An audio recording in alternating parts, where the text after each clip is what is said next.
Brasil, Rio de Janeiro, uma das cidades mais famosas do mundo.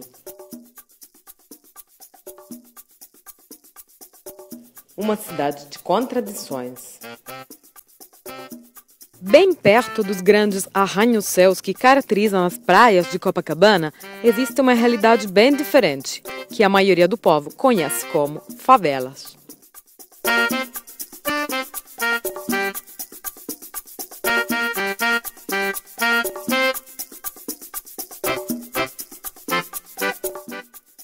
Vivendo na favela de Nova Iguaçu. Vivendo na favela de Nova Iguaçu. Tínhamos encontrado alguma pessoa para nos contar essa realidade. Cláudia, são um casal com dois filhos e uma filhada. Eu acredito que uma forma de compreender a realidade das favelas é uma situação de exclusão muito grande, seja para pessoas que não têm possibilidade de habitar dignamente e que não têm também acesso à escola, ao mercado de trabalho, às possibilidades que são comuns a tantas outras pessoas nas cidades. A favela é a negação da cidade. A favela é lugar de exclusão, é o lugar do afastamento do grande centro, do comércio, da indústria, do mercado de trabalho. Bom, a favela, ela é um problema não só do Rio de Janeiro, mas é um problema que já está se estendendo mundialmente. No Rio de Janeiro, a favela é um problema porque nós temos aproximadamente 174 favelas montadas no Rio de Janeiro. E geralmente esse problema, ele não é só um problema de moradia, não é só um problema de pobreza, um problema de falta de opção de habitação. Hoje em dia a favela é um problema de crime, é um problema de segurança pública. E hoje no Brasil nós estamos vivendo uma guerra civil e que é detonada essa guerra através dos traficantes que são moradores dessas favelas.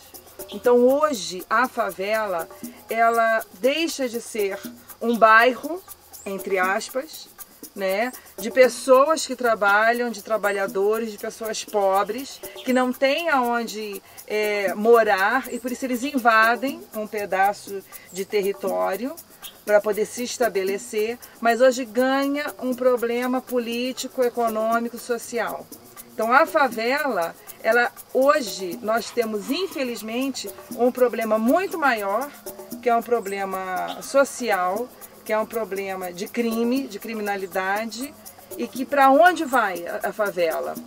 Se as autoridades, se o poder público, se a sociedade organizada não tomar uma providência, a favela vai dominar a cidade e nós teremos uma grande favelização em toda a cidade do Rio de Janeiro e nas grandes metrópoles, né, que ficam ao redor do Rio. Precisamos compreender as favelas sob dois aspectos. Uma coisa são as favelas no Rio, no grande Rio que vocês vão conhecer, em que as pessoas que habitam aí, moram aí, na sua maioria são trabalhadores e trabalhadoras que precisam de viver por conta de que o transporte para a Baixada, para as cidades de Nova Iguaçu, Mesquita, Queimados, Japeri, se torna difícil. E morar perto do trabalho é uma realidade que fez surgir as favelas. Originalmente, as favelas no Rio surgem como uma necessidade de atender aos trabalhadores e trabalhadoras da cidade do Rio. Hoje ela é marcada também por uma realidade de tráfico, por uma realidade de violência, pelo fato de um aglomerado muito grande de pessoas, uma população muito grande nessas favelas. Trabalhadores e trabalhadoras, sim, mas também envolvidas pelo tráfico. Porém, olhando a favela nas cidades de periferia, como Nova Iguaçu, Mesquita, Queimados, o processo de favelização é uma resposta real àqueles que não têm possibilidade de ter a sua casa própria ou que não têm a possibilidade de pagar o aluguel, que é caríssimo nas cidades. E aí ocupam os espaços dos morros ou das periferias, construindo barracos, casas que não têm a característica real possível de habitações dignas. Então, as favelas se caracterizam por serem locais que não têm a dignidade de uma habitação adequada para o ser humano. A minha posição na favela foi a partir da Igreja Católica, que tinha uma atuação pastoral junto a estas pessoas que habitavam aí.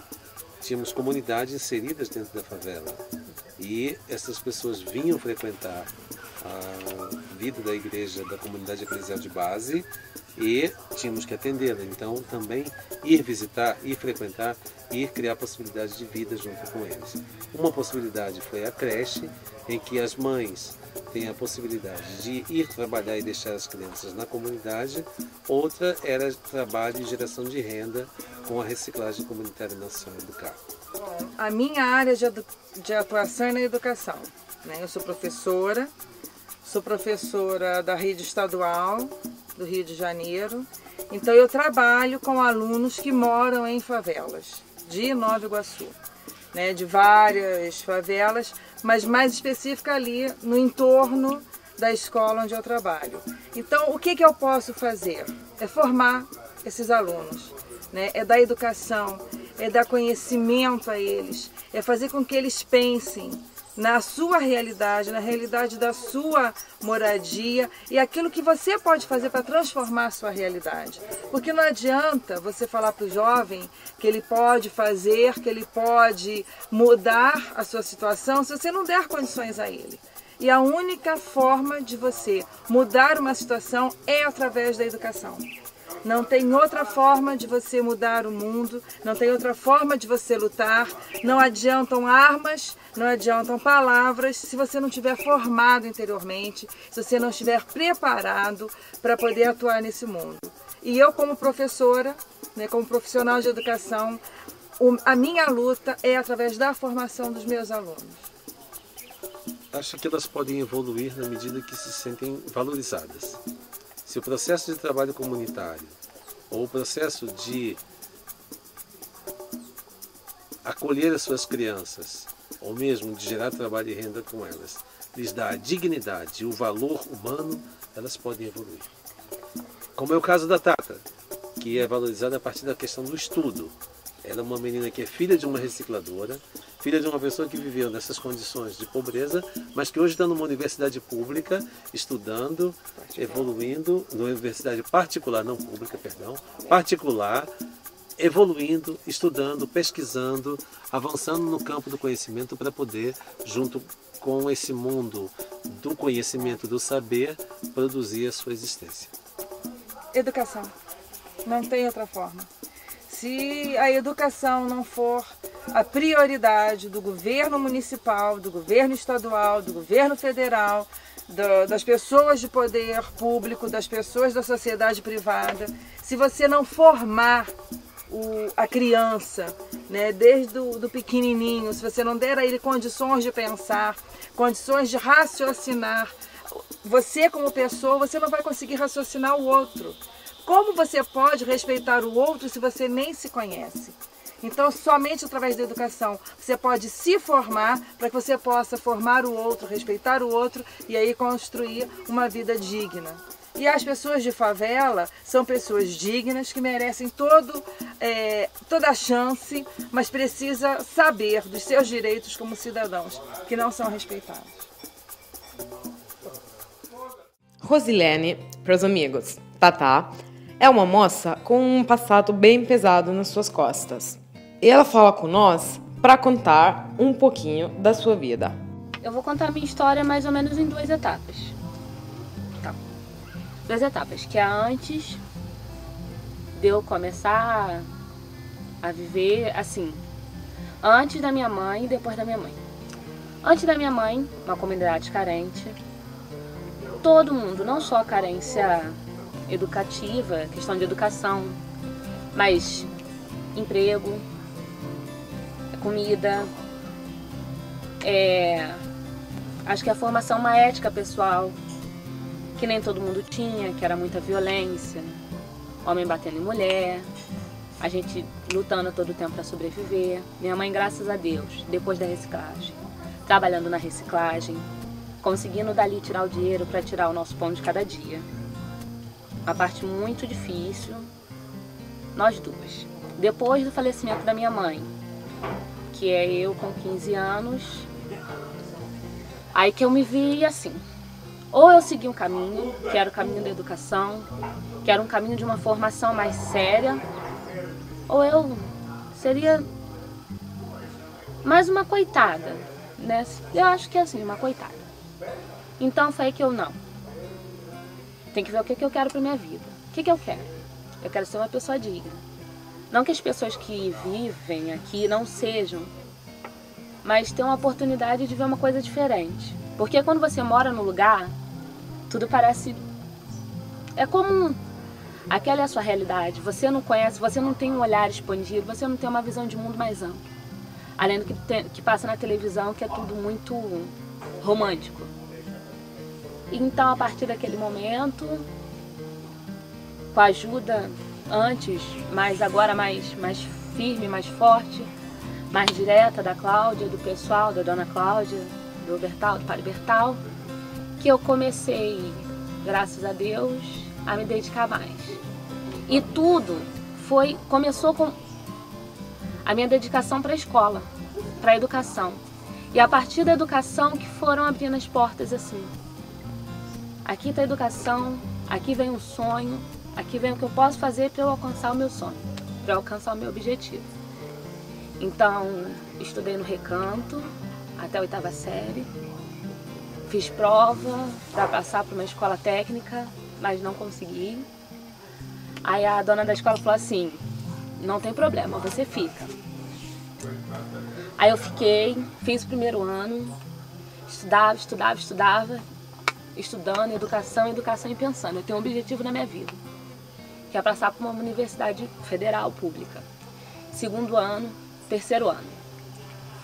Estudei, tive muitas pessoas que acreditaram em mim, tanto que eu estou aqui. E eu mesma acreditei em mim. E graças a Deus, depois de 3 anos no ensino médio, estou até emocionada. Passei para a UF e para a PUC em primeiro lugar. As pessoas que vivem na favela, a maioria não tem sonho. Acho que tudo começa com sonho, porque a gente sonha, depois a gente corre atrás. Acho que a falta de sonho, combinado com outras coisas, que educação, esporte, orientação. Eu, assim, para o que eu estou estudando, eu acredito muito no desenvolvimento pessoal de cada um. Eu acho que a direção para a evolução, para tudo, acho que, assim como todo mundo, que é a verdade a educação. A direção para favelas, não só a favela, mas todos os lugares e tal, é a educação. Uma educação combinada, escola, família, sociedade, e é isso. Dentro de Nova Iguaçu, existem também realidades bem diferentes, como o Centro de Estudos da Associação Amigos do Nino Miraldi, ACNMM. A presidente da associação, Regina Moraes, nos introduz falar dessa iniciativa. A história dessa associação é muito grande. Ela começou assim que o Padre Nino faleceu. E um grupo de estudantes que recebiam ajuda pessoalmente dele, começou a se unir, eles conheciam uns aos outros e fizeram um estatuto com regras a serem cumpridas e enviaram uma entidade chamada Mais, que é uma ONG, é uma ONLUS, com sede em Roma. E graças a essa ajuda, começou a existir a Associação Cultural Nino Miraldi.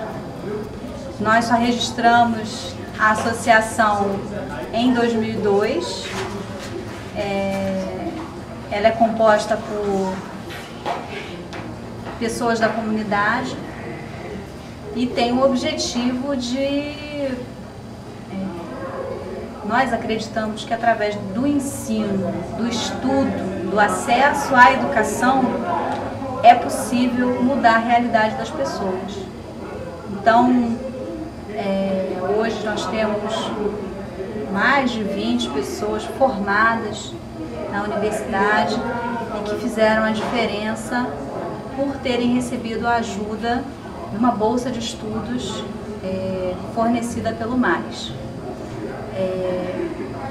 No mesmo ano que nós nos registramos, em 2002, nós conseguimos comprar essa sede própria, que era uma casa, nós fizemos obras, conseguimos transformar em uma associação de verdade.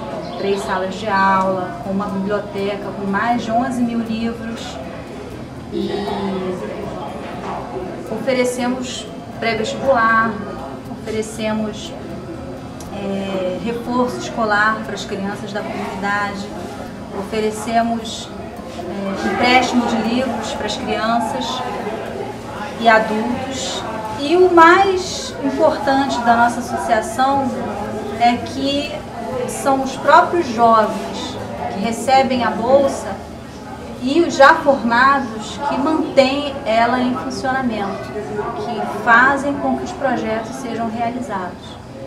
Então, temos os limites, porque essas pessoas trabalham e estudam, e conseguimos, graças a Deus, fazer com que ela funcione.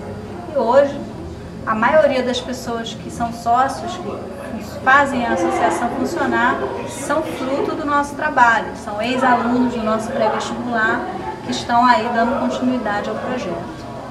Então, me formei no ano passado, eu fiz licenciatura em Letras, Língua Portuguesa e Literatura Brasileira. Eu trabalho aqui na biblioteca há 6 anos, tá? Na biblioteca durante a semana. Final de semana eu faço parte. Lembra? Ainda tô aqui. Né? Eu faço parte do grupo das crianças da atividade recreativa. Agora, depois que eu me formei, eu tô com a turma do preparatório para concurso, eu dou aula de língua portuguesa. Meu nome é Isamara, eu participo do grupo desde 95. Participo do grupo desde 95, fui bolsista de pré-vestibular, fui bolsista da faculdade também, universidade, formada em Educação Física. Me formei em 2004 e sou professora, atuando na área do Estado, como professora de Educação Física. Participei do grupo das crianças, agora só ajudo mesmo, e participei também dando aula aqui no Reforço Escolar. Eu sou a Raquel, como já falaram, eu faço faculdade de português e italiano na UFRJ, sou coordenadora da biblioteca, né, e agora também estou com reforço escolar, substituindo as amigas, né. Hoje estou meio aérea, meio ansiosa, né, um dia complicado, Final né? Final de campeonato. Meu nome é Elcio, tenho 26 anos, sou formado em Educação Física, me formei no final de 2007. Tentando, né, entrar no mercado de trabalho, continuo fazendo praticamente as mesmas coisas que eu fazia enquanto eu estudava ainda, estudando para tentar me tornar um funcionário público, né, ter uma estabilidade profissional, financeira. Sou noivo, pretendo me casar esse ano. Vai sair quando casar? A gente está, assim, ó, primeiro início de conversa, a gente botou para setembro, mas só que depende de alguns fatores, né? Dos fatores econômicos. Isso. Não, depende do tempo, sabe? Tempo, disponibilidade. Tem gente, tem gente. Nós estamos perguntando para ele, para ver se a econometria ela não tem um especialista. Abrimos um concurso de especialista. Enfim, a gente vai encontrar o padre belga, que trabalha numa creche, onde as crianças de Nova Iguaçu, frequentemente filhos de moças que tiveram eles com idade muito nova, podem encontrar o carinho das pessoas que cuidam deles e podem, finalmente, ter a possibilidade de crescer longe da rua. Eu sou um padre belga, eu sou de uma congregação exclusivamente missionária. Quer dizer, ninguém tem o seu país de origem. E eu cheguei aqui em 65. Aí fiquei um ano na Vila Nova, depois lá na Catedral de Nova Iguaçu. Depois, com a juventude, restauramos uma igreja, na Santo Antônio da Plata. Em 82, eu fui para o norte, lá no Pará, naquela mesma diocese de Marabá, onde aquela religiosa, a freira, foi matada, aquela Dorothy Steinman, uma senhora, uma religiosa dos Estados Unidos, norte-américa. E depois de 22 anos, eu tive um problema de coluna, lá na Transamazônica. Os médicos disseram que ia ser sério, e eu voltei de novo para a Baixada Fluminense. Aí eu cheguei no ano 2004, agora já fez 5 anos, e eu estou de novo aqui. E quando eu vim aqui, eu vi essa creche, a creche do Padre Nino Miraldi, que eu conheci um pouco, mas não muito, porque eu fiquei no norte, que era muito longe, né, de Nova Iguaçu.